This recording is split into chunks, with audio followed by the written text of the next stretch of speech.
Sa mundo ng pagbabalita, mahalaga ang boses na nagbibigay ng kredibilidad at tiwala.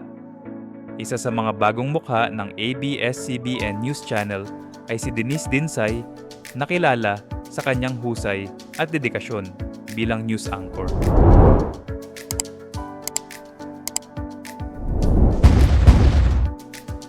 Si Denise Dinsay, na may buong pangalan na Danielle Irene Dinsay Chua, ay ipinanganak noong February 21, 1997.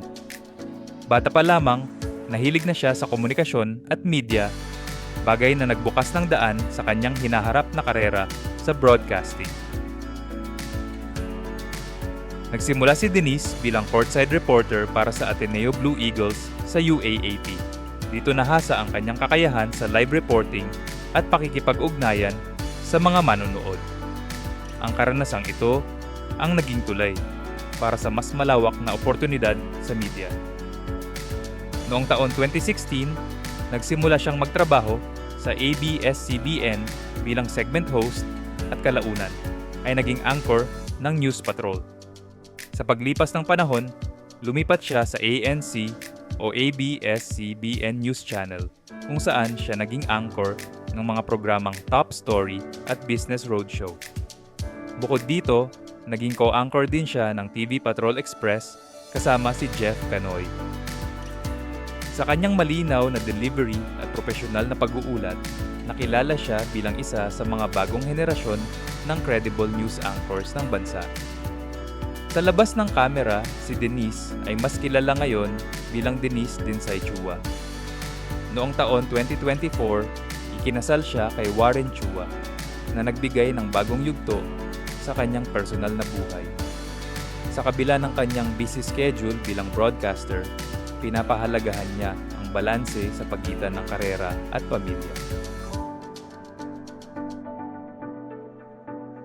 Some of the things that you've lost in life that proved to be, I guess, such a catalyst for your growth now.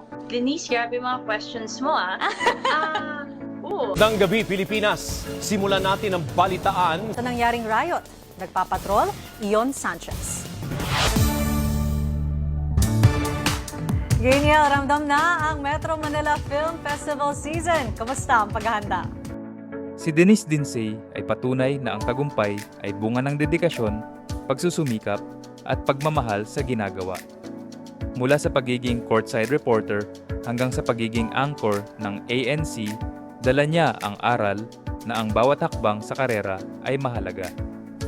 At sa kanyang personal na buhay, ipinapakita niya na posible ang balanse ng propesyon at pagmamahal.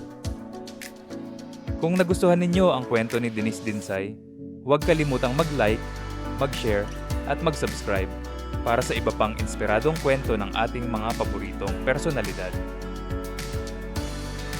Dream ko. Let's start muna with first. Dream ko. Yeah, dream mo magkaroon na. Pasok doon sa dream. So let's start with first.